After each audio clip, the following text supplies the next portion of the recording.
Well, good afternoon and welcome to the regularly scheduled meeting for our Parks, Recreation, and Community Services Commission for today, Monday, March 21st, 2016. Roll call, please. Commissioner Sasatrian? Present. Quad? Here. Kafayan? Yes. Michaels? Here. President Wu? Present. At 1A is report of recording clerk regarding posting of the agenda. The agenda for the March 21st, 2016 regular meeting was posted on the bulletin board outside City Hall on or before Friday, March 18, 2016. Item 2 is upcoming council agenda items. Mr. President Wu, members of the Commission, we have scheduled for the March 29th City Council meeting a motion to approve a second draft of the $16 million Development and Impact Fee Strategic Plan, which the Commission reviewed and approved a couple of meetings ago. The second item we have is a motion to provide direction regarding the 2017 Rose Float and a resolution of appropriation and authorization to enter into a contract for the float design and construction. We also have, I stand corrected, we have two more agenda items scheduled for March 29th. Another item is a joint report between Community Services and Parks and Public Works to approve a motion to award a contract for the Brand Park lighting project in the amount of $797,000. That's for a complete new and redesigned lighting system throughout Brand Park. So that's a big project, a very important project. We also have, as a joint report between Community Services and Parks and Public Works, a motion to approve the issuance of a request for proposal for design build for a new restroom building at Wilson Mini Park, currently estimated at about $260,000. And then on April 12th, we have scheduled a joint City Council Housing Authority afternoon meeting for a motion to review and approve the fiscal year 16-17 Community Development Block Grant Annual Plan and authorize submission of the plan to the Federal Department of Housing and Urban Development. And that's a $1.643 million program. And, Mr. President, thus far, that's all we have on the schedule. Mr. Rank, can I ask, on the lighting project for Brand, was any thought given to the design aesthetics of the lights, pursuant to what I mentioned last meeting? They're just going to be standard light poles, or are they going to have some decorative element to them? My understanding is that, for the most part, they will be pretty standard. It was redesigned in the sense that we added a number of lights. I think we're almost doubling the number of light standards in the park.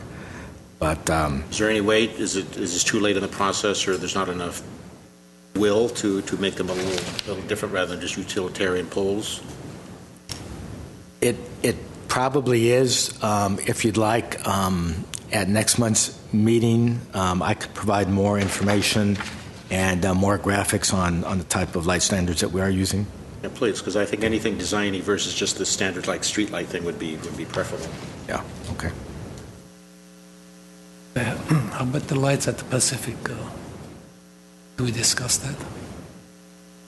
As part of our development impact fee strategy, we do have included a $33,000 recommendation to add lights at Pacific Park basketball courts to accommodate evening pickleball play and more evening basketball. Yeah, so that's in the proposed plan. Thank you. Thank you. Next item, please. Item 3, Commission staff comments. Anything, Commissioners? Anything from staff? President Wu, members of the Commission, if I may, we do have some upcoming events in our department that I'd like to announce at this time. Sure. Just going to bring up a PowerPoint here.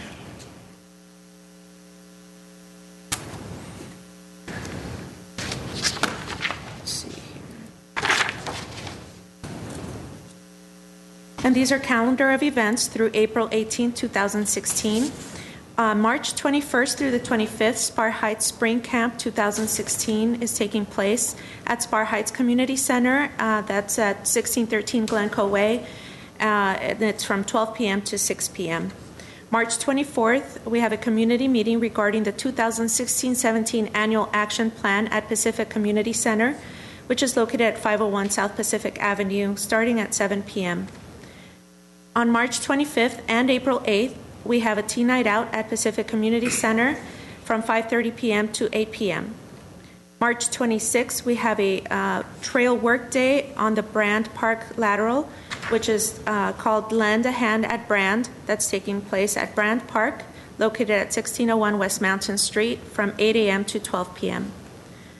March 26th, we also have a Mountain Dew Trail All Abilities hike at the Sports Complex, located at 2200 Fern Lane from 9 a.m. to 1 p.m.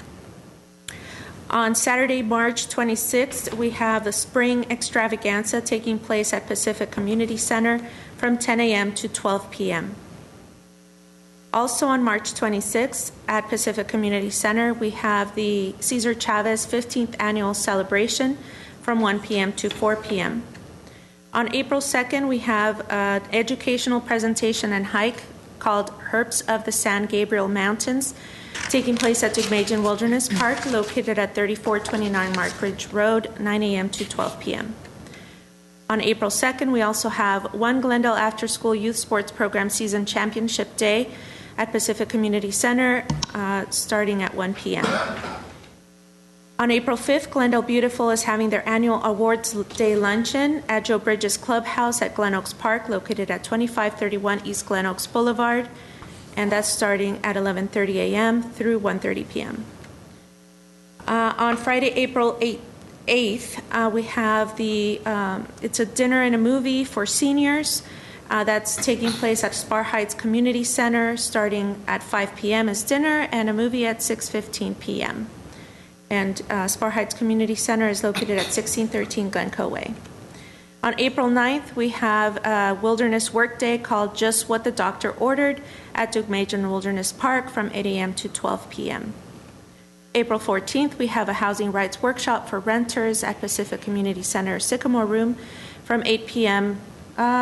Sorry, that's incorrect. That's from 5 p.m. to 7 p.m. April 16th, we have a Riverwalk Park Maintenance Volunteer Day starting at 8 a.m. and at the Great Los Angeles River Cleanup starting at 9 a.m.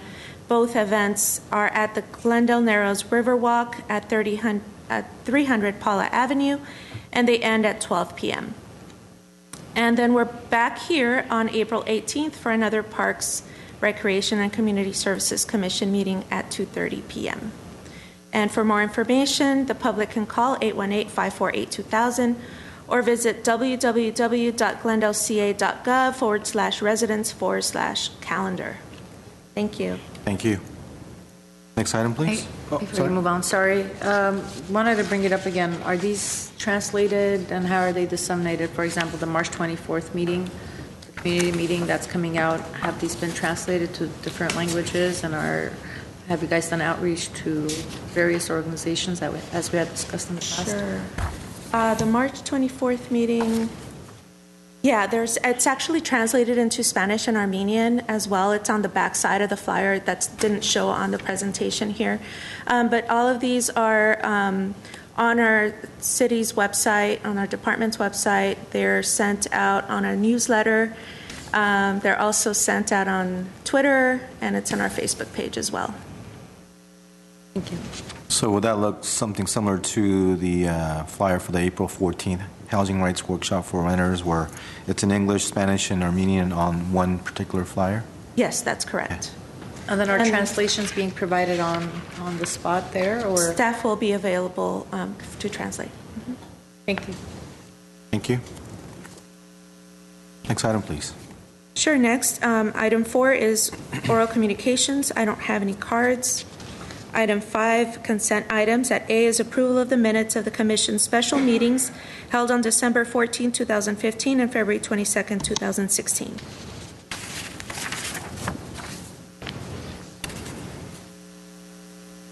Do we have a motion? For the I will minutes? move it. I'll second. Got 2 seconds. And I'll take roll call. Commissioners Asatrian, Yes. Wad, Yes. Kalfayan, Yes. Michaels, Yes. President Wu. Yes. at 6 action items. A, healthy vending policy. At 1 is a motion to review and approve the citywide healthy snack and beverage vending policy and recommend the policy to the City Council for final approval. Do have one speaker card for this item, Ms. Sylvia Alvarez.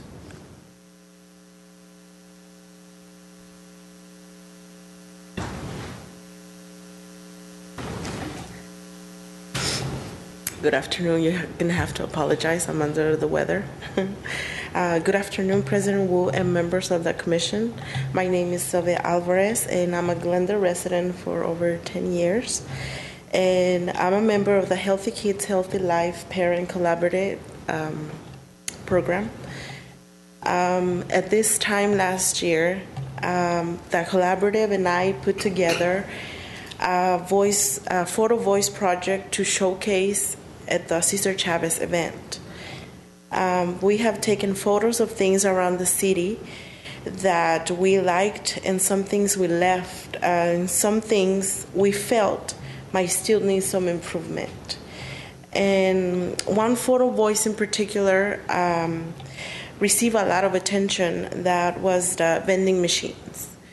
With a picture of a giant Dasani water bottle on the front, but when you actually go up to the machine, you also have Powerade, you have sports, sugary sports drinks and soda. So you only have on the vending machine one that is only water, and the rest are sugary drinks. After a discussion at one of our monthly meetings with the collaborative, I felt that the availability of healthy snacks and drink options are too limited. We, as the community, as a member of the Healthy Kids, Healthy Lives Parent Collaborative, we would like to see more water instead of sodas and sports drinks, because they're too sugary for our children, and we feel that health issues are coming up with our young children as young as very early in age, and those are like type 2 diabetes, high blood pressure, and all those that come along with it. So we feel that for the machines would be better just water. To be just water and ban all sodas and sugary drinks. A few months later, we collected 400 public opinions surveys from the Glendale residents to find out their opinion about the city's vending machines. 94% of those surveyed said they would support and buy healthier snack and drink options in vending machines. This overwhelming response from the community encouraged us, as a whole community, to community encourage the collaborative and I to take more responsibility for our children's health, and to represent the 376 survey participants who say they will support and buy healthier options. In other words, we would like to see more water in our vending machines and not sugary drinks. I also understand that the vending machines are businesses, and that the money is helping with the Parks, Recreation, and Community Services Department. But at what cost? Our children are getting sick at an early age with type 2 diabetes, and we are seeing it increase each and every day. As I said, more and more children are being diagnosed with diseases linked to being overweight and obese. And obesity takes a tremendous toll on the health and productivity of our Californian productivity of all Californians, costing the state $21.7 billion annually, and the city of Glendale bears a portion of these costs in health care premiums, sick days, and loss of productivity. President Wu and members of the Commission, on behalf of the Healthy Kids, Healthy Life Parent Collaborative, I want to thank you for your time, and I hope you will consider the children and families who ultimately pay the price for eating the chips and drinking the soda out of these machines. Thank you, Ms. Alvarez. Thank you. Thank you very much.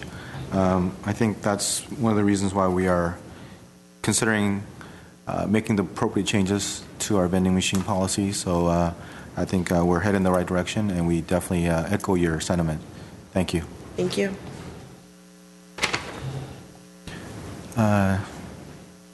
That's it for 6. Do we have a presentation? Okay, we do have Shay Eccleston from Public Works. Welcome back. Thank you. How are you? I'm doing very good.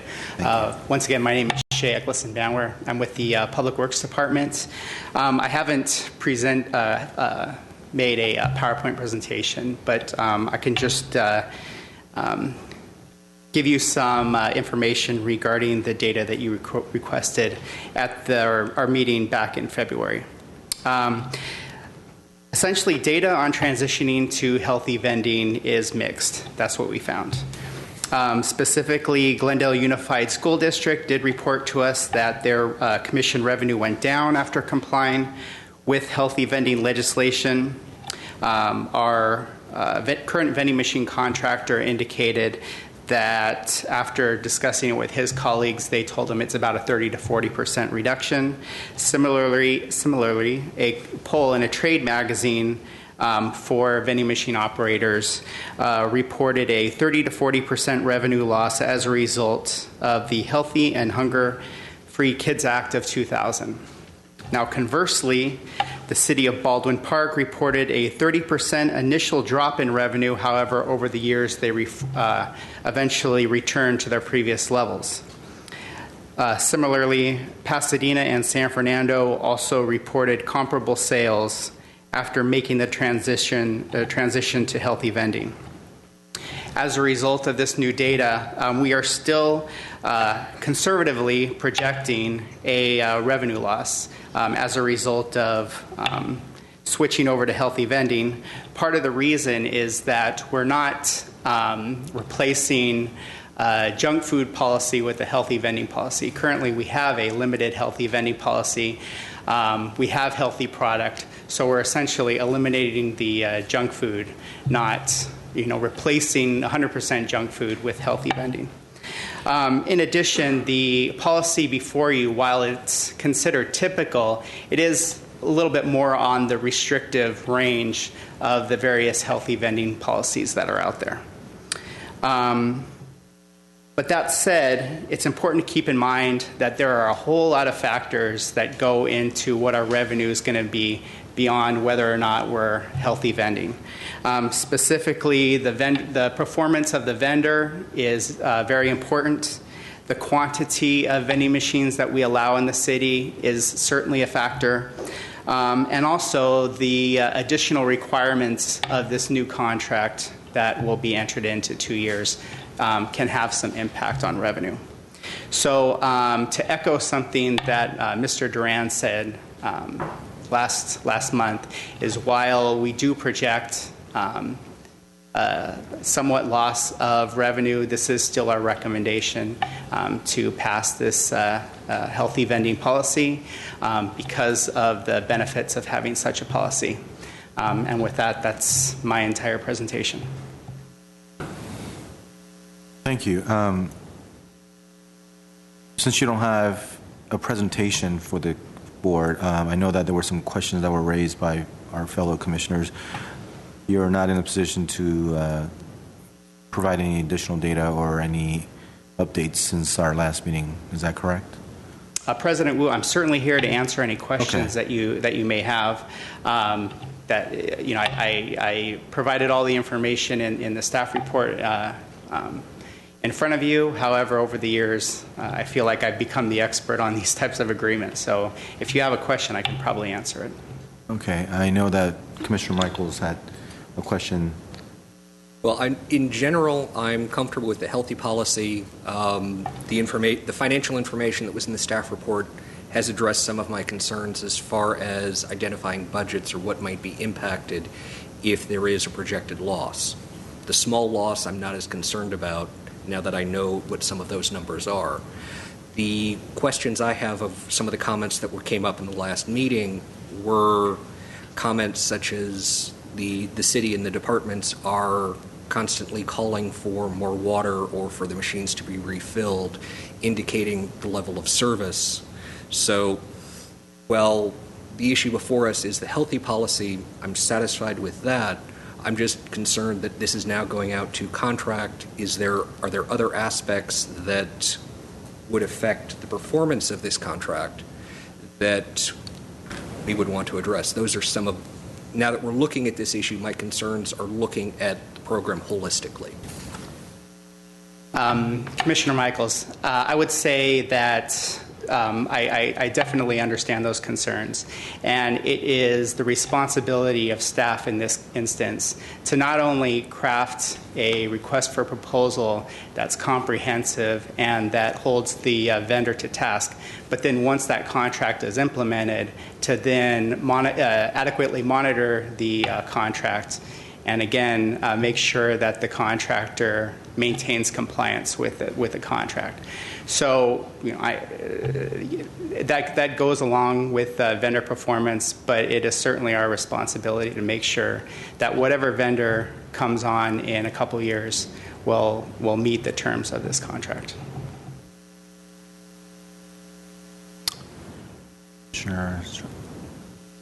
I think during the last meeting we had also talked about negotiations and contracts, and you were also supposed to look into if we're able to renegotiate the contract we have now. I didn't see that in the... Yes, Commissioner, we did look into that, and we discussed it with the community people who you just saw a presentation with, as well as the vendor. It looks like that's not a possibility moving forward. But that said, it wasn't necessarily a high priority for the groups from Glendale Adventist as well. They were given the opportunity to where if we ease back on the restrictions a little bit, we gave them a choice. Would you prefer to ease back on the restrictions a little bit in order to renegotiate with the existing provider, or would you prefer to have the policy implemented as is in 2 years? And their preference expressed to us at that time was the latter. Mr. Eggleston, correct me if I'm wrong, but the contract that you have now with the vending machine contractor was based on a competitive request for proposal? Mr. Duran, correct. That it was a what had happened was we had done a request for proposal. A different vendor was awarded the contractor. That contractor was unsuccessful in their efforts to meet the terms of the contract. They left, and we brought these people on, or this existing vendor on, entered into a contract with them for, the terms had to be tweaked slightly, but more or less the same terms. Okay. And I raise that because typically the city attorney's office would advise us that in order for all things to be equal, if we're going to start something over again, it needs to be part of a formal request for proposal process or competitive bid process versus renegotiating in the middle of a contract term. Typically, that's the advice that we would get. And I think I remember that current contract expiring 2018? April 2018. Yeah, so I guess we still have another 2 years that we're kind of bound by those current conditions. And President Wu, I can tell you from our end, we'll have to start getting to work in about a year as far as crafting the request for proposals, finding out the different policies out there, what kind of policies would work best for the city of Glendale, developing a vendor list.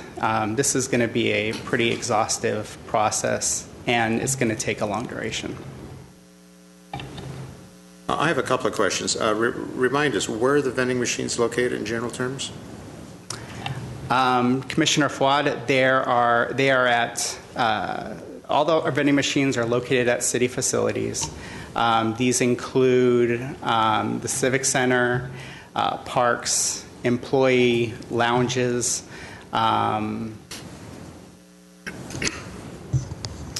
senior centers. They're pretty spread throughout the city. And is staff comfortable with the projected revenue reductions? Is that going to impact budgets, or is that something that can be made up or accounted for?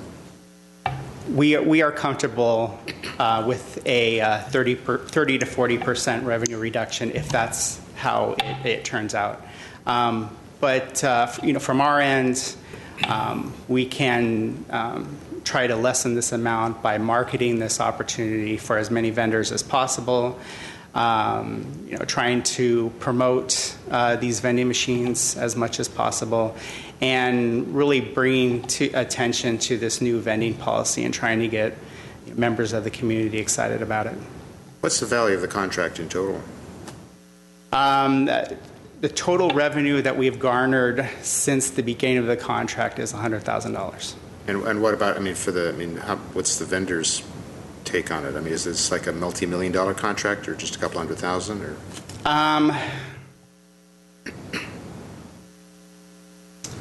Roughly. It's definitely. I would say he's probably somewhere in the neighborhood of $400,000 to $500,000 by this point. And how long is the contract term? 10 years. So $100,000 over the prior 10 years we've received? I'm sorry, I didn't. Was the prior contract 10 years, and over that period we received $100,000 over 10 years? This is the first contract that I've been involved with. It's my understanding that the Parks Department previously had a contract that only covered 2 park facilities, but this is the first citywide vending contract in Glendale history. Well, this says $100,000 over 8 years, just to put it in perspective. That is how much the existing contract has earned for the city of Glendale to date. So about $12,000 a year. Correct. So. Mr. Kafine? Okay. I just would like to ask, as if the contract is being renegotiated, with going to healthy vending, as part of that renegotiation, will there be a negotiation on the number of vending machines, possibly increasing the number or the locations that might make up a revenue loss, or have you better promote this policy citywide? Commissioner Michaels, where we have gotten to right now, 50 machines seems to be the appropriate amount of these types of machines, at least in the city of Glendale. We have actually reduced the number of machines over time, over the course of this contract. So 8 years ago, when this contract started, there was actually closer, probably 90 machines at that point. And the machines have been reduced based on the amount of revenue being earned at that location, for the most part not being suitable for the amount of cost that the vendor incurs having the machines out there. In addition, vandalism was an issue. Some of our machines were subjected to an inordinate amount of vandalism and were removed, even though the machines may have been generating a fairly good amount of revenue. So 50 is actually something, it's a pretty good number for where the city stands currently. But whenever a new facility gets constructed, we're always looking at places that, for expansion where it may be appropriate. Thank you. Thank you. The current contractor that we have are a large nationwide company, or it's an individual small company?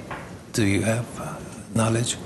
Yes, Commissioner Kauflein, it is a very small mom and pop type of operation.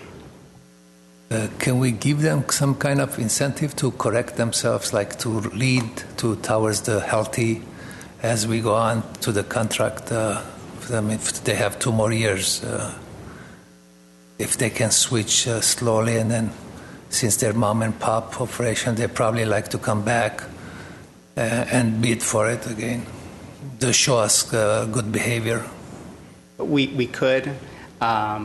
But what he has requested,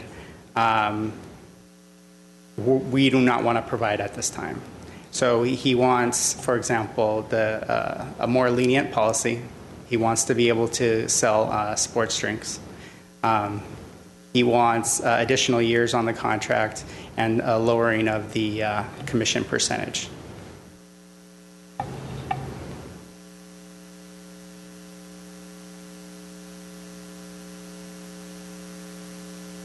Did you have something? Yes, Mr. President, if I could add a couple of things. As it relates to reconditioning the community or marketing or advertising the benefits of healthy vending machines and healthy products in the machines, I would think that we would rely on our community partners to help us with that marketing, such as Glendale Adventist Medical Center, the Healthy Kids Coalition, and partners like that to promote the virtues of healthier drinking and eating at our parks and park facilities and other city facilities. And as Mr. Eccleston Bonware alluded to, there is a cost for maintenance, monitoring, and administration of these vending machines. They do get vandalized.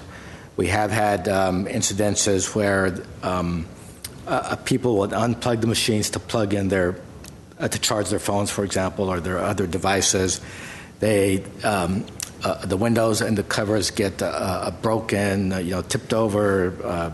Somebody's money gets stuck in the machine, and they're rattling it and damaging things. I think that's part of the reason why we were happy to scale down versus scaling up. But yeah, a lot of that negotiation and those things will be considered when we develop the new RFP, as Mr. Eccleston Bonware said, which actually starts about a year before we actually intend to implement the contract. So, Thank you. Just in closing, I'm very comfortable with where we're headed. I think that staff and Mr. Eccleston is doing a great job, and we're getting the input from the community and the partnership with the Glendale Adventist. I think we will definitely be able to hammer this out. And when we open it up to an RFP, we'll be able to hopefully get a vendor that will be more in keen with having a vending options that are more suitable to our youth. And that is basically what the community at large is wishing for. So I think that we're headed in the right direction. So I'm very comfortable with where we're headed, and getting continuous input from Glendale Adventist as well as the collaborative efforts from our community members. I think they'll be very vital. So thank you. Thank you, everyone. Next item, please. President Wu, this is actually an action item. We're looking for approval and recommendation to the City My Council. apologies. So do we have a motion? I'll move. Pass it. We have a motion. Do we have a second? I'll second it. Thank you. Commissioners Asatrian, Yes. Quad, Yes. Alfian, Yes. Michaels. Yes. President Wu. Yes. Next, item, we please. have at 7, reports for information only at A, 2015 Trails and Open Space Program Evaluation.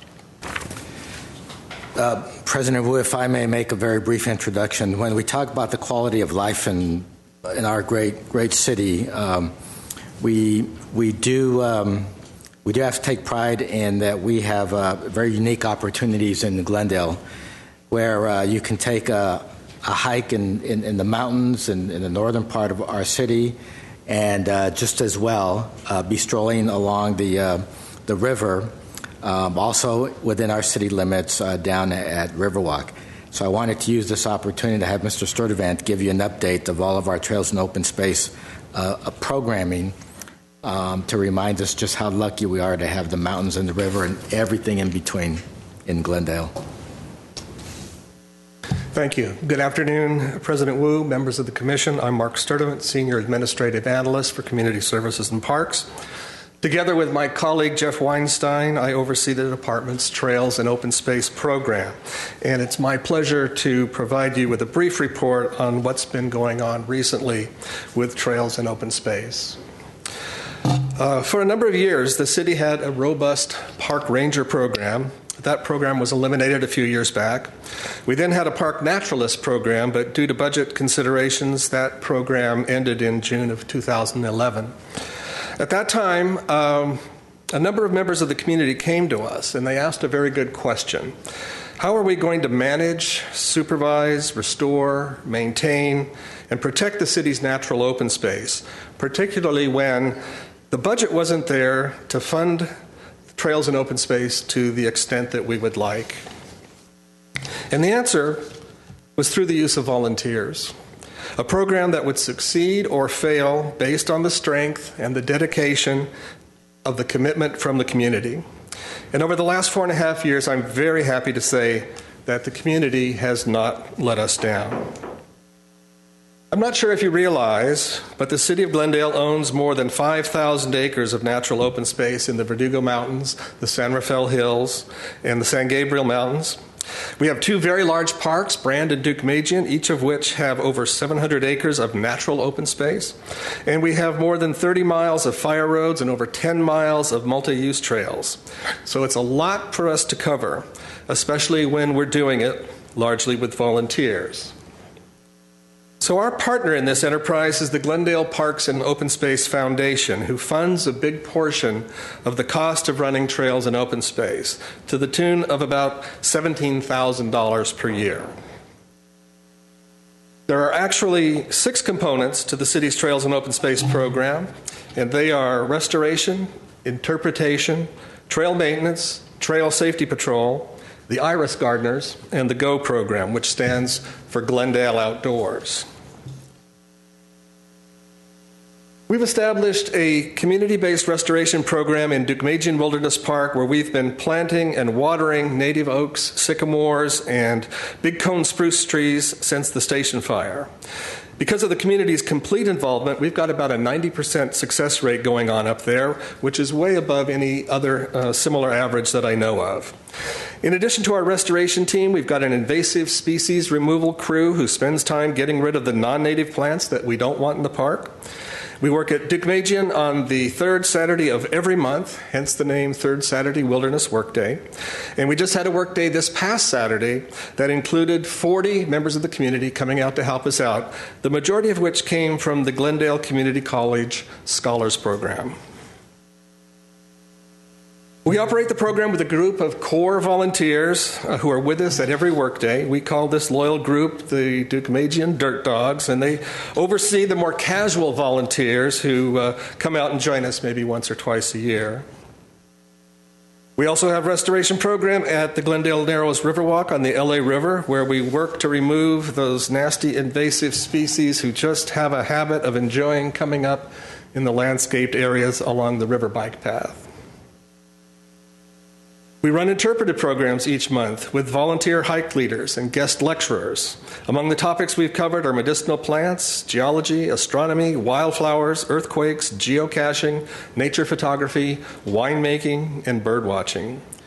We also have 2 or 3 campfire programs every summer. Previous programs include Who Goes There?, a program about owls. Who goes there? Okay. Or, let me try another one. Something in the Air Tonight, a program about skunks. In any case, every campfire program includes songs and skits, and the evening ends with the roasting of marshmallows and the making of s'mores. We've also got a trail maintenance crew that has completely rebuilt the trails at Duke Magian since the station fire. This includes the Rim of the Valley Trail, up to the Haynes Canyon Fire Road, the Crescenta View Trail, up to the park boundary, and a new trail that we call the Vineyard Trail. And while this group takes special interest in Deukmejian, members of the trail crew will be gathering at Brand Park this Saturday at 8 a.m. to work on the Brand Lateral. This is the trail that Mr. Weber, I believe, spoke to you about at your last meeting. So we're going to respond to the call for action and see if we can't make some improvements to the Brand Lateral. Back in February of 2013, we launched the Trail Safety Patrol. We've had 2 additional recruitments since then, and currently we have 18 hike unit members and 11 mountain bike unit members patrolling our trails in open space. Since we began, we've had roughly 300 patrols in the Verdugos, the San Rafaels, Deukmejian, and at Riverwalk.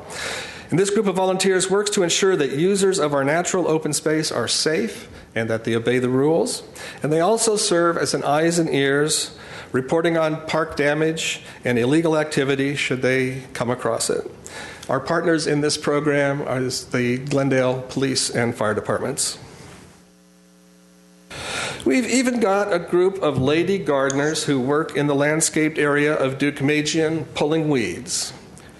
Lord knows why they do this, but God bless them, they do. And the final component of the Trails and Open Space program is the GO program. This is a nature education program for children between the ages of 8 and 12, with an emphasis on involving kids from southern Glendale. The kids get a morning of activities at Deukmejian that include nature crafts, outdoor games, interpretive hikes, environmental education, and healthy snacks.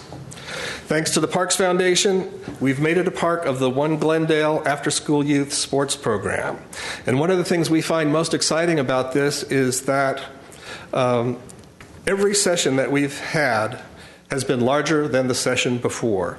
So we can tell that we're getting good word of mouth from the kids as they return home from their morning at Deukmejian. We also have special group activities for community groups, including special restoration days and interpretive programs. One of the most exciting ones that we did in 2015 was back in May when over 60 employees from Avery Dennison joined us for a work day that included tree watering, invasive species removal, trail maintenance, and even painting. And I would be remiss if I did not mention the Verdugo Mountains 10K, now in its 6th year and one of the most popular trail races in Southern California. The race is presented by Dignity Health, Glendale Memorial Hospital, and benefits the Glendale Parks and Open Space Foundation, who then in turn takes the funding they receive from this program and turns it back into the Trails and Open Space program. It also serves to provide a family-friendly outdoor activity and to promote Glendale as a great place for outdoor recreation. So what have we got coming up? Well, just a whole bunch of stuff, and we invite you to come out and join us for any and all of these programs. You want to learn about trail work? Come out to Brand Park this Saturday at 8 o'clock. We'll meet by the doctor's house, and we'll teach you how to do trail maintenance. If you're interested in the LA River, there's nothing better than the Great LA River Cleanup, which this year will be on April 16th. On May 1st, we've got the Verdugo Mountains 10K trail run and hike. Come on out and enjoy a really spectacular morning. There's nothing like seeing 650 runners heading up the Brand motorway to the top and back down again. And we'll even throw in a free pancake breakfast. We've got another GO program on May the 14th, and I guarantee you, if you come out, you will be excited to see kids being connected to nature. And if campfires are your thing, our first one this summer will be TikTok, a program about, you guessed it, ticks. So looking at the program by the numbers, this is what we accomplished in 2015. I will spare reading it to you, but suffice it to say we're excited about what we have done, and we're looking forward to an even better 2016. And with that, I'll be happy to try to answer any questions you might have.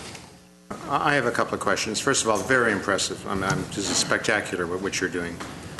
How much, Deukmejian seems very well covered on these various activities. How much is going at Brand Park? There's the Brand repair, the Brand thing and the Verdugo run, but the ongoing trail maintenance, the ongoing programs, how much goes on at Brand? Comparatively little compared to Deukmejian. The reason for that was... Try to ramp that up, or... If we can, certainly it would be worth doing. This effort this coming Saturday is a step in that direction. The trail maintenance crew folks that care about Duke-Majan most of the time are focused on the San Gabriel Mountains. They live up in that area, and that's where they enjoy working. Even when they're not working in Duke-Majan, they're working somewhere else in the Angeles. What I'm hoping is going to happen on Saturday is we're going to get a group of folks who are equally committed to brand as those folks are to Duke-Majan. And I'm hoping, Commissioner, that we can reach out to the Northwest Glendale Homeowners Association and see if some of your folks would be interested in helping us out. We'll provide the tools, we'll provide the instruction, we'll provide the drinks and snacks. All you have to do is come, and we'll get you started working on that trail. Well, you can certainly use us for, we have a fairly large constant contact list. So if you need communications, please get in touch with me for this or anything else, and we're happy. I'd be happy to do that. I just sent Mr. Weber the flyer because he said he wanted to pass some out, but I'd be happy to send you the flyer for that event as sure, well. If that's and helpful. we'll distribute it, no problem. Great. And the final question, this foundation you mentioned, how is that funded? The Glendale Parks and Open Space Foundation is a nonprofit organization that came online back in 2009. They have 3 signature fundraising programs throughout the year. The first being the Verdugo Mountains 10K, the second being the Glendale Golf Championship, and the third being Glendale Dodger Night. So they receive funds through those fundraising efforts, and then they turn those funds back into the department. So the 2 programs that they have really honed in on are the Trails and Open Space program, particularly the GO program, and the One Glendale program. They're helping to finance the One Glendale after-school youth sports program. And they have an independent board of directors? They have an independent board of directors, yes, indeed. Thank you. Any other comments? Well, thank you. Thank you very much. Next, we have 7B, Therapeutic Recreation Program Annual Report. Good afternoon, President Wu and members of Commission. My name is Kenneth Kahn. I supervise therapeutic recreation programs as well as Maple Park Community Center. I'm here to give you all a brief introduction about therapeutic recreation programs as well as the Club Maple and Get Fit program. The Club Maple program has been around for over 26 years and has become a fixture at Maple Park. The Club Maple program is held on Thursdays from 5:30 to 8 p.m. on Thursday nights. Get Fit is held on Mondays from 5 p.m. to 7 p.m. Club Maple provides social interaction and special events such as a Halloween costume contest, Thanksgiving event, Valentine's Day party, and more. Get Fit is an exercise program which provides physical activities such as basketball, dodgeball, and volleyball, and many more. With that, we'll get into a slideshow, and we'll go ahead and go from there. So once again, that covers Club Maple. It's more of a social interactive program that takes place at Maple Park Community Center. We have a lot of events that take place for the participants. This is the slide of our Halloween event dance that we had. This is our Christmas party. The program is open to all Glendale residents with developmental disabilities that are 18 or over, and we also get people from the surrounding areas as well. Christmas party. We also do Thanksgiving dinner every year. We feed over 80 participants a full Thanksgiving meal.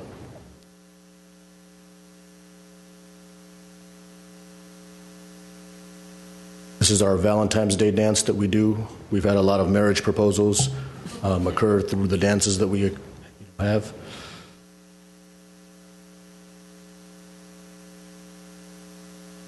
Our yearly attendance has continued to rise for the Club Maple program. Basically, we do attribute that to adding more events on an annual basis.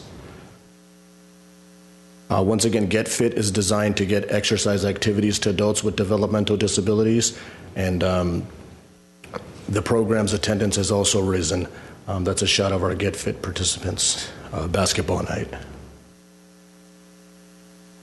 So these are some of the disabilities that we do go ahead and service, but it's gotten a little bit more wide as certain diagnosis for autism has kind of increased over the years. So with that, any questions?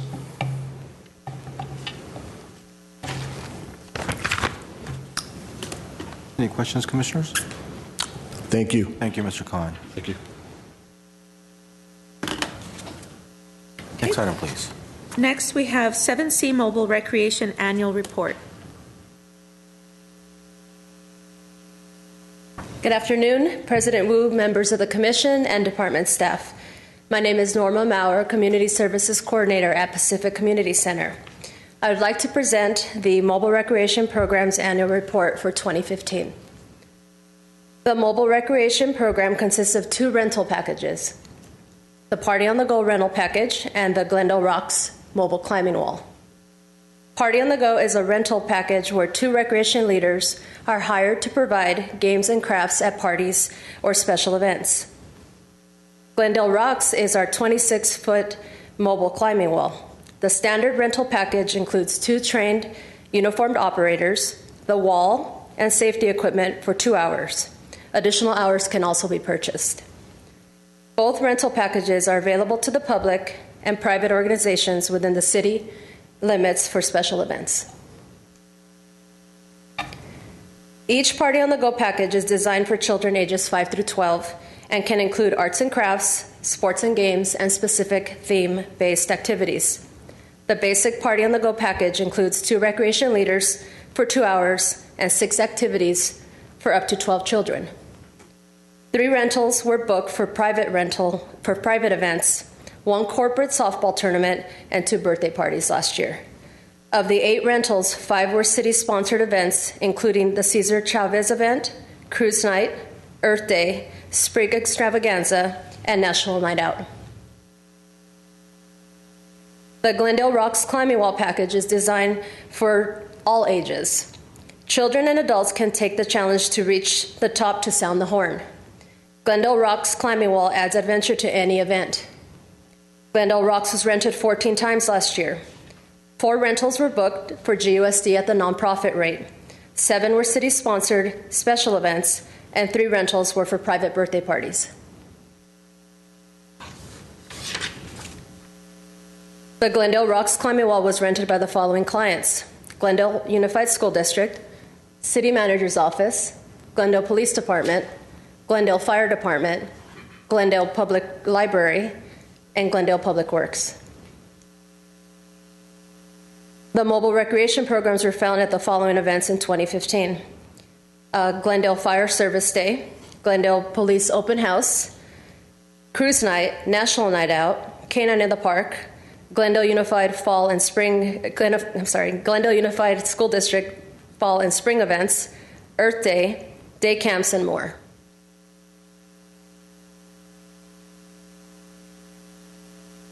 I'm sure you all have a copy of our Parks Make Life Better coloring book. It's our opportunity to market to the kids as well as to the parents. CSP continues to distribute the Parks Make Life Better coloring book at our seasonal day camps and through our department marketing booth at special events. The coloring books serve as a fun business card for families to access CSP department program information. Please contact the program coordinator at 818-937-7242 if you'd like to include us in your next event.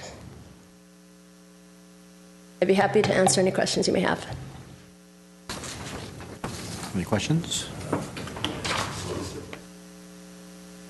You could turn on your mic, please. What kind of budget are we working on this program? Primarily, the budget covers the cost of the salary, the hourly wages for the employee. Unfortunately, we would have to charge $800, $900 to cover the cost of the equipment, maintenance on the items. But overall, we cover our basic equipment for the wall primarily, which is like the harnesses, the helmets, forms, and the hourly wages of our employees. And we also have to send them to get driver trained, so they're properly trained to be able to haul the wall properly. So that's included in the cost, and that's typically covered as well. So we break even, is that what it's A break even calculated? for covering the basic cost of the program. Had we had any accidents? Or? We have not, No, thank goodness. that's good. Yes, and the just as a formality, the wall gets maintenance every 6 months to a year. Typically, before we hit our busy season, which is about this time of year, we send the wall in for another inspection. Our maintenance crew is really quick and to find any issues that come up with the wall. We have the cables for the wall replaced annually as per the agreement as from Extreme Engineering, who we purchased the wall from. Was rented 14 times during the whole year. Was it rented 14 times during the whole year? 14 times, yes. And in May, I'm sorry. How do you find the staff? Is it part-time staff that they come? Most of our staff that run the program or operate the wall and our Party on the Go are existing day camp staff, our recreation leaders that run our drop-in program, and because we have programs year-round at different facilities, we have a core group of drivers that are trained and a core group of folks that are trained in the Party on the Go package. So we draw from those folks, and then as every year when we do recruitment for new rec leaders, we also give them the opportunity to join that as well for additional hours throughout the year. How is this promoted and how is it marketed? So, I mean, I see that if you look at the chart, we had a spike from 2011 to 2012, and it's been pretty consistent since then. We have pretty regular clients. I have some clients that call me pretty much the day after the event and say, book us for next year, because at some times of the year, usually October and May, it gets very competitive for the schools for their fall events and their end of the year events. So we have a lot of the same schools asking for us to return. Our year-round events throughout the city don't change, so we tend to attend those events. When we get feedback from certain clients that are private for birthday parties, it's usually word of mouth from other parents who have other parents who have either had the birthday party and have been able to participate in the wall or been able to participate in the games for Party on the Go, or have come to a special event and asked us for information regarding private rental. We do advertise through our website, through the monthly city connection, as well as through Facebook, Twitter, and we have a brochure for our marketing at our marketing booth at all of our events. Okay. Righty. Okay. Thank you very much. Thank you. Have a good day. You too. Next item, please. Next is 7D, monthly activity reports at 1 Human Services.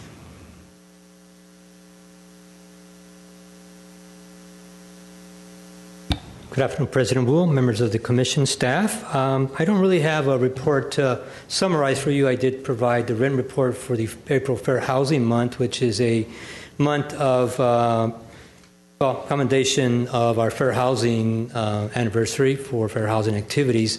There is a workshop that we are promoting for fair housing and tenant rights workshops, which was mentioned previously. It is a workshop that is provided by our Housing Rights Center. They provide all of our tenant landlord information and fair housing information for the city of Glendale. It is a trilingual workshop. In fact, the agency services many languages as needed at their main office. Currently, they are providing about 382 residents with services, have provided 382 residents with services, 9 of them being fair housing services. So they are a agency has certainly been very active in the community providing fair housing information and also tenant landlord information. With that, if there's any questions regarding the report. Any questions? I have a quick question. How well is this attended? Like, what's usually the number of attendees? President Wu, it varies sometimes. We can get up to 20 residents come in. Sometimes it's down to 15. It really depends how much people are interested at that time. Right now, there's certainly a lot of heightened interest in tenant landlord residents, so we are expecting over 20 persons at that. I would also say this is primarily for renters. There is a fall workshop in November that's for landlords, and we provide them the same information as well, just so landlords understand and properly understand the rights for ownership. Those are less attended, maybe 10 to 12 landlords. I would think that with the proper promotion of the event and the marketing of the event, we potentially can get more attendance. I mean, I don't know the exact numbers of how many renters we have within the city, but I would think that is fairly up there. And to only have 20 attendants seems very scarce, because I'm figuring this is something that does affect many of us that reside within the city, and having them being empowered to their rights, and I think it should be something that we should try to get more people to be engaged and be involved, so we could go ahead and help them be able to educate, and also so they could go ahead and spread the word to their immediate neighbors as well. I know that we currently do have 3 languages on this flyer, but I feel like, you know, just to kind of echo what Commissioner Satrian usually always says, is like we need to get the word out in the language that they speak, and I think that once they do see it in their language, they feel a certain level of comfort, versus if they see it in English, they feel like they're going to be going there and then just kind of be like not being able to communicate, or it's not going to do them, it's not going to be time well spent. So, you know, obviously I don't see Korean on here, and I knew that we do have a heavy population of Koreans that are renters, and I think that it will be something that we should also look into, and having it on our websites and what have you. But I mean, we also have to take in consideration that those aren't the typical websites or locations that these renters will be frequenting. So having it up there, I don't know if that's the most effective way of marketing it. Right, President, well, certainly that's a concern for us. To have 20 for such an important workshop is not what we want. So we are trying to make a concerted effort this year to promote more in the newspapers and some of the other newspapers, as well as some of the other newspapers here locally, and at all of our events, whether it be the Cesar Chavez event, the Easter extravaganza, whatever community events our staff is able to attend, is to promote it definitely more this year. So we certainly take your suggestions as well at heart. Okay. So this is once a year event, correct? Once a year. Can I add? Yes, please. So I think in line with that, for example, the ANCA Glendale chapter, I know this Wednesday is hosting a tenant rights forum as well. We usually, when we have forums like this, we have about 120, 150, 200 people show up. And I think it really comes down to the partnerships that you have and the kind of outreach that you're doing. I have discussed this in the past, but I'd like to see us do proactive outreach to community organizations and stakeholders for them. You know, it could be, again, a one-time letter that says, we'd like for you to become an official partner with this division and department, and then create an automated system where, for example, if you have these things coming up, I mean, I do that at work all the time. I have my group of folks. They get an email every time there's something going on saying, please help circulate to your members and whatnot. But that initial conversation really needs to be had, and there's so many opportunities for us to really reach out to community members. There's amazing programs that, the various folks came out and talked about today.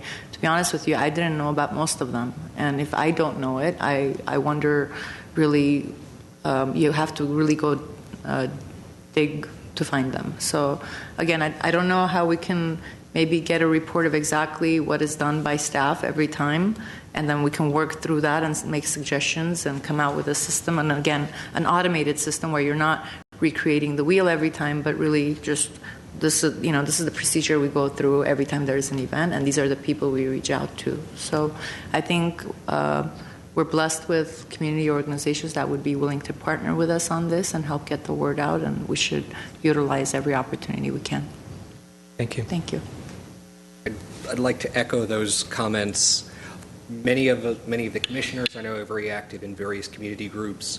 We all face the apathy of promoting different events, drawing people to our events, and in a way that if there is different community groups may have different interests, but if there is one person at staff that can try and collect what may be of interest to various community groups, whether it's the neighborhood associations, or it's different community groups, and be able to send more targeted emails or more targeted communication rather than the full agenda where many things can be lost. So if we can work to try and target some of our communications so that it's easier for us to develop partners to disseminate that information. Sure, thank you. In addition to that, when you actually have community organizations as partners, so for example, aside this flyer saying that it's just the city of Glendale, there's a different trust level that comes with each community organization within each of the communities that we have here in Glendale. So, in an ideal world, for example, I would have loved to seen that the Wednesdays Forum, and I understand our Glendale chapter went ahead with Armenian Bar Association to host this, but if there was that kind of dialogue with that organization, for example, then it would have been great for it to be something where the city was a partner in this, and this was part of your bigger plan.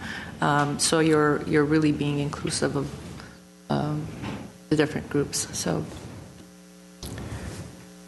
Yes, sir. President Wu, Commissioners, if I may add points, very well taken. I agree we need to do a better job. There must be a way where we can click a button and all the community organizations receive the flyer all at one time, each time, on every flyer.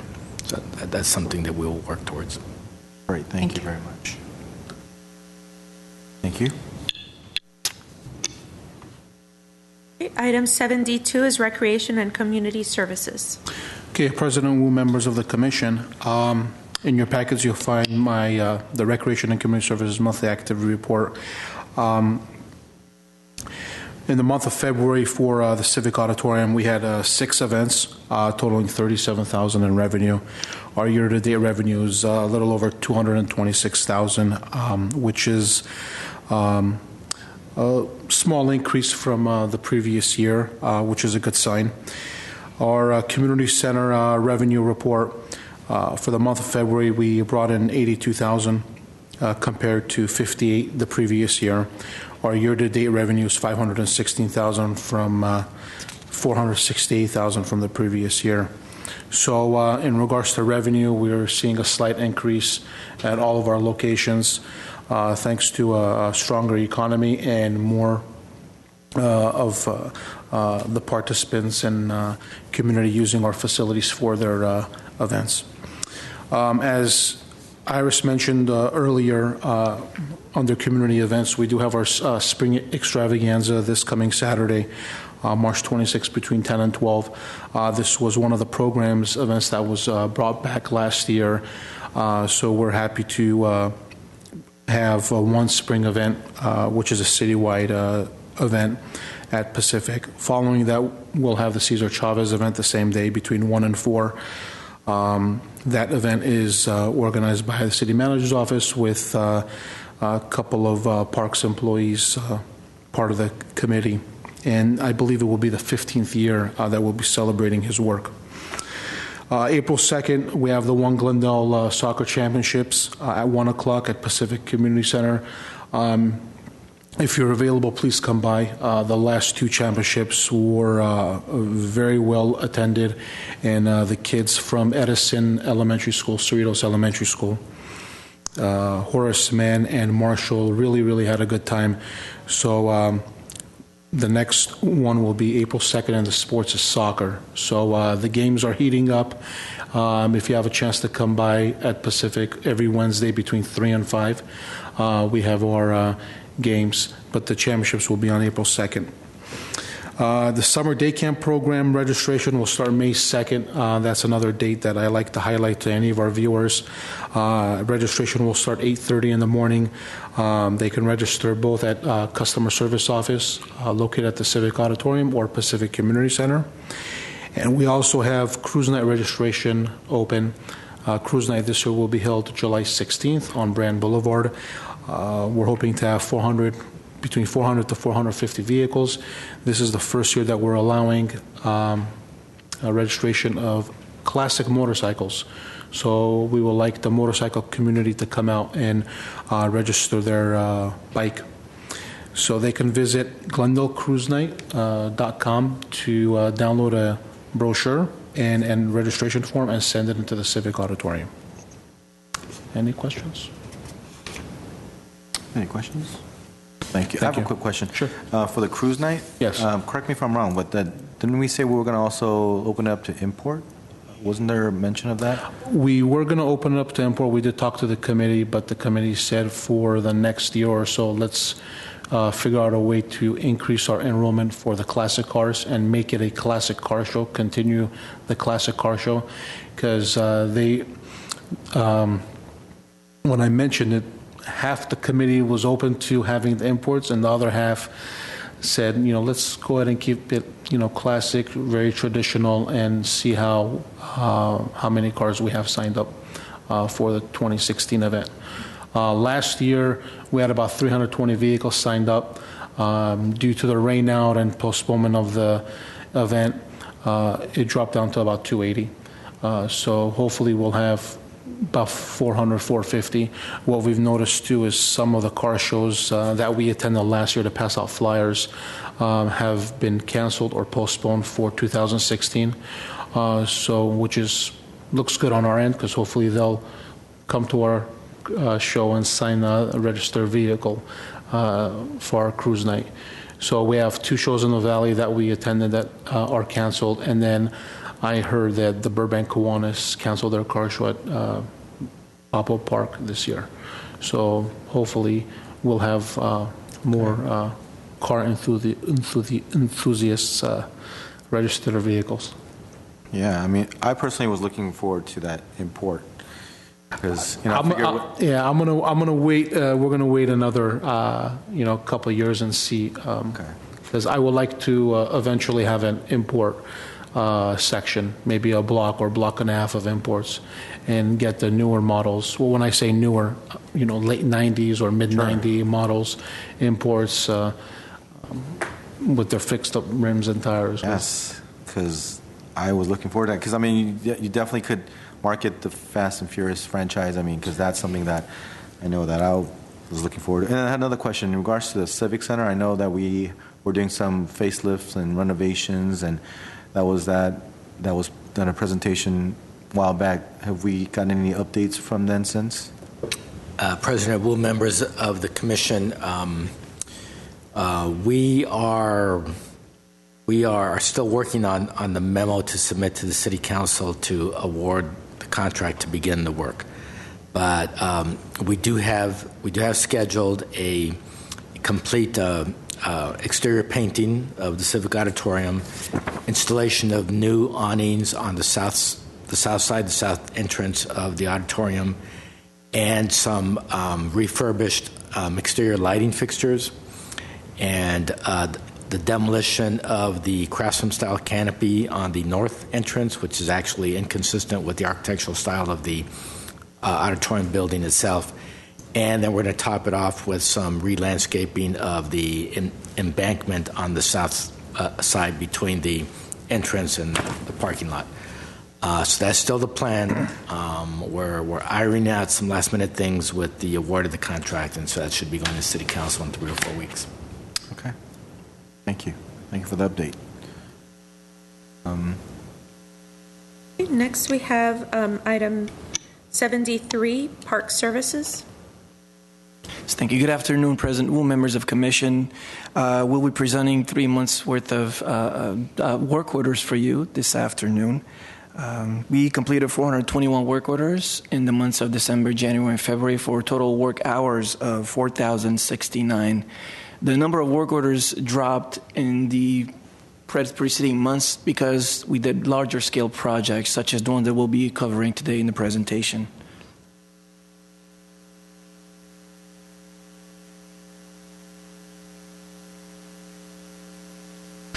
The first one was a project at Tukmejian Wilderness Park. Mr. Sturvin touched on the vineyard as part of his conversation. We're working with a volunteer group that maintain the vineyard, and they grow the grapes, and they're the ones who teach and making the wine. They needed to upgrade their irrigation system. What we did is we helped them expand the existing vineyard by 3 more rows of vines. And so having done that, we needed to install a new valve. Is this automatic? We installed a new valve to be able to accommodate the remaining, and had to replace the original valve and install a drip system. And this seems to be going automatic. Unfortunately, I have to keep up with it. Our staff, our irrigation crew went out and removed the existing irrigation and installed a new drip irrigation system by replacing the one valve that was malfunctioning and installing a second valve to be able to accommodate all 9 rows of vineyard vines that will be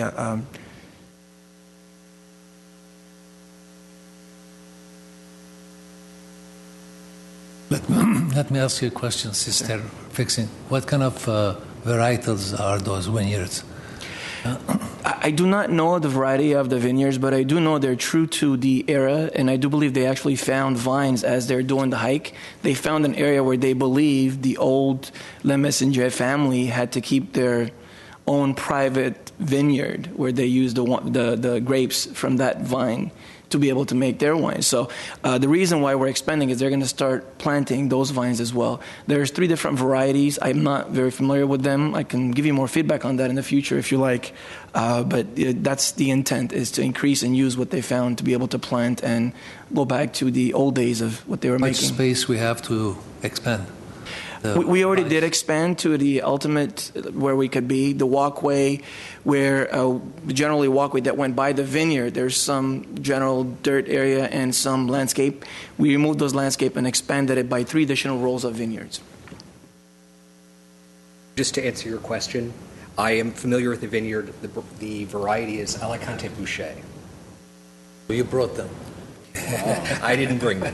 Commissioner Michaels is a wine connoisseur. I'll have to ask you for my next party. Student of Stuart Vile.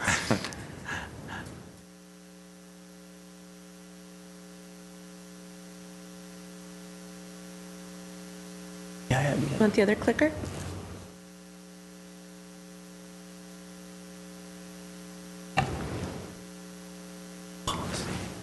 So you're involved with them? I am. Here we go.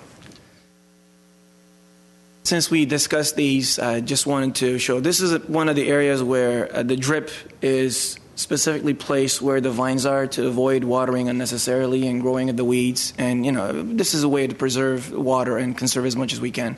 And this is the line as it comes up and moves over with the tubing. And these are the 3 additional rows. As you can see from this picture, now it is adjacent to the dirt DG path walkway that was south of the vineyards originally. Another project we conducted was at Griffith Manor Park, just perimeter of the building. There are a lot of areas that seemed bare and not planted, so our staff identified those areas and selected drought-tolerant native plants. And as we typically do, we laid them out and had our staff come in and plant them.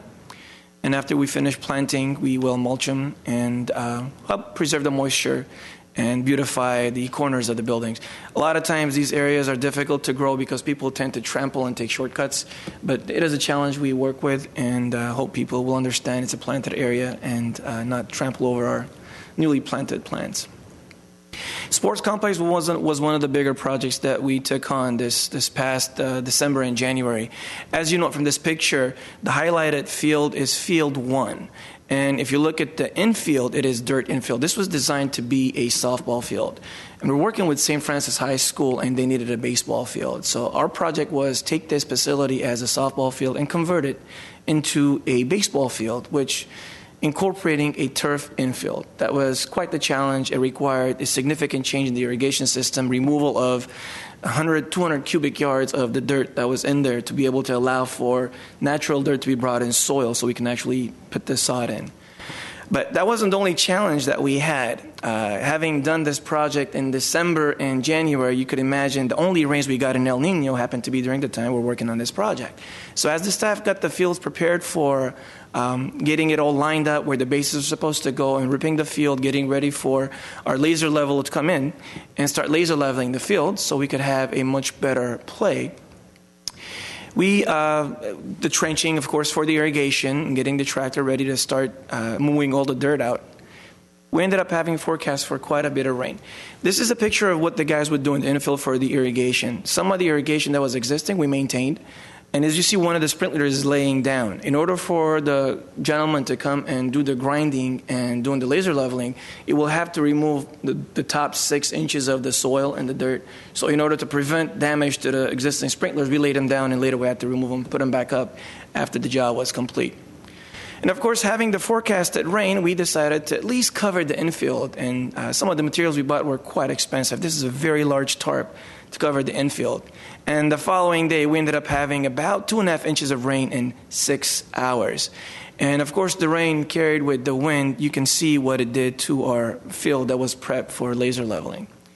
Of course, as we remove the tarp, it is very difficult to get on the field to do any work when it's flooded. Again, another flooding of our beautiful field. And then a freeze kind of came in. So not only did we have the flood of waters that were drying out, we ended up having a bit of a frost in the grounds. And when the frost started going away, as you can see in this picture, you couldn't even step on the field as it would leave marks. And I'm not sure if this was my foot mark, and I don't weigh that much, thankfully. And it did leave a mark. So that means we couldn't get any equipment on the field for quite some time. It delayed our project. Luckily, eventually we were able to get back on the field, and we mixed in quite a bit of the Angel Mix, which is a softener for all of the areas, the perimeter, where typically you would have the brick dust, to be able to absorb more of the water that comes in, so that in the future when it rains, we can get on the field a lot faster. We ended up adding over 200 cubic yards of material to get the fields ready for future play. And of course, finally, started ripping the infield and bringing the dirt. This is, yet again, doing the perimeter from the different bases, getting them ripped and ready. Here we are finalizing the infield area for the turf. As you can see, different tones because the infield area now is a soil for the sod. And again, mixing the Angel Mix Diamond Dry out there in the field. It's ready for the planting of the sod. And here we go, we're starting to lay sod. We hire a professional company to come and lay the sod as they have the appropriate equipment and they do the large 100-foot rolls to complete the job, typically done in one day. Not only do we do the infield, as you note from this picture, the perimeter, the arc, we actually had to cut out the arc and readjust it so it fits better based on the standards that we have for the baseball play, and the infield and the arc. As well as eventually we overseeded and aerated the outfield to add more a greener play before the season started. And here's a finished product of the infield close up. After we finished the reseeding, this picture was taken about a month and a half or so back. Hopefully it is greener now. I haven't been up in the trails. Thanks to Gabrielle for providing this picture. This is what the final product looks like. It's ready for use, and I believe St. Francis and other high schools are using for baseball play. Well, why didn't you use artificial turf? Curious. We are in negotiations for artificial turf for this facility with St. Francis. And in the future months, hopefully, we'll have that wrapped up and bring it back. The timeline for us to get artificial turf installed here, construction and what it would take, we would not have been able to complete it within the short time frame that we had. The sports complex, as you know, is booked all the time. And allowing us on this field 2 months was quite the challenge for the teams that had to be booked in other facilities. So timing was one of the challenges. And second, since we're working on a long-term agreement with St. Francis to install artificial turf at the entire field, we figured it would be best utilizing that process to do artificial turf at this field. So will that mean this will be ripped out when you do that? Once we get the artificial turf field in place, yes, this would be ripped up and it will be artificial turf play for the entire field.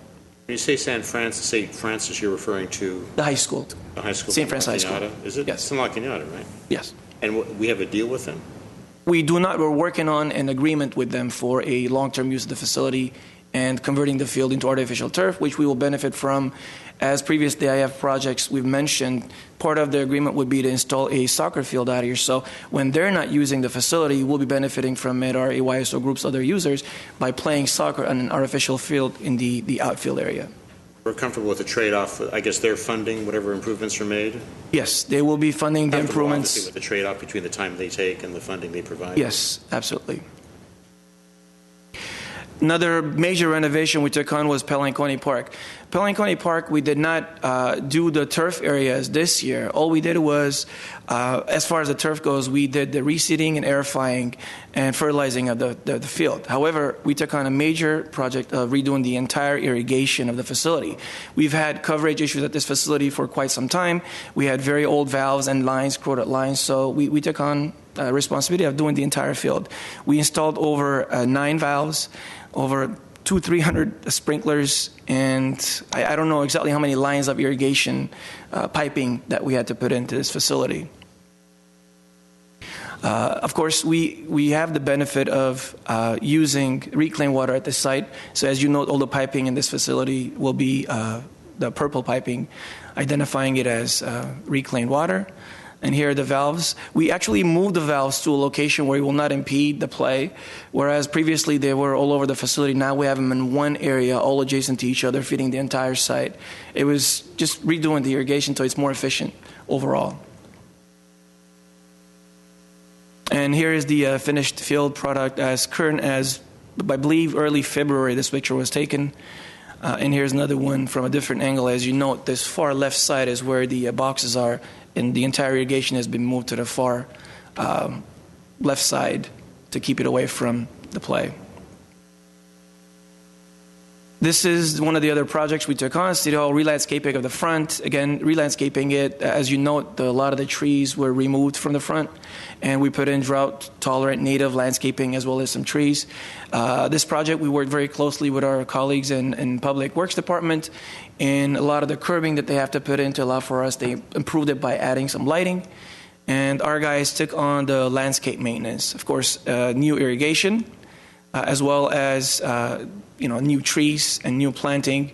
This project went on for about a couple of months, where we came in certain times of the month, did our part, and then Public Works came in, followed by putting in the curb, the mow curb for the mowing of the outside, separating the dirt, the planted areas with the turf areas. The trees we brought in were 36-inch box trees, which required quite a bit of heavy equipment operations. And again, this is one of the guys is from Public Works Forestry. The trees at City Hall are maintained by the forestry crew, so we worked in this project in conjunction with them to make sure the right species were selected and that the planting was done according to the standards they have as well as we have in place. And again, having the tree being moved by the tractors in place. And these are the eastern red buds. If you note these right now outside, they are blooming very beautifully. This first part of winter is when they bloom the beautiful flowers and they turn into your normal looking tree. And we actually planted over 500 little 1-gallon plants at this location in front of City Hall. After we were done, we ended up having to replace the turf because a lot of the equipment had damage. So the entire front of City Hall has been redone. We reduced the turf areas. This was our way of reducing water consumption. We removed a lot of the older trees that were, as far as their aesthetics and their longevity of life was in question. And we made it very drought tolerant friendly and a water conservative front lawn for the City Hall landscape. One of the other projects is at Casa Adobe. As you note, there's a lot of little areas at Casa Adobe that we worked on. All those little triangular boxes, rectangular boxes and squares identified areas we worked on. This was the front entrance. A lot of the shrubbery, as our normal staff would do, was reduced back. Planting of drought-tolerant plants at the entrance to the parking, from the parking lot, south parking lot. These were the planters, the gardens that Glendale Beautiful and our department had worked on in the past. And we've replanted areas in that drought-tolerant garden, as well as the front of the Casa Adobe. We have 2 beds similar to this on each side of the museum, a selection of drought-tolerant natives, and the pots were planted, as well as both sides of the planter. And some of you may know this sundial. We planted on the sundial, getting ready for a lot of the events that they hold at this facility. The other project was at Dora Mini Gardens, again, areas that people had trampled over some of our landscape, identifying the right species that would tolerate a bit more of the foot traffic, drought-tolerant natives being placed and planted. That would conclude some of the projects we completed this month. Again, 3 months worth. We have a number of other projects we're actively working on right now. We're working with the community over in Verdugo Woodlands, where they helped us clean up the stream bed this past 2 weeks ago on Saturday. We will be placing new irrigation lines and planting some trees, trying to reforest the area where we removed the redwoods.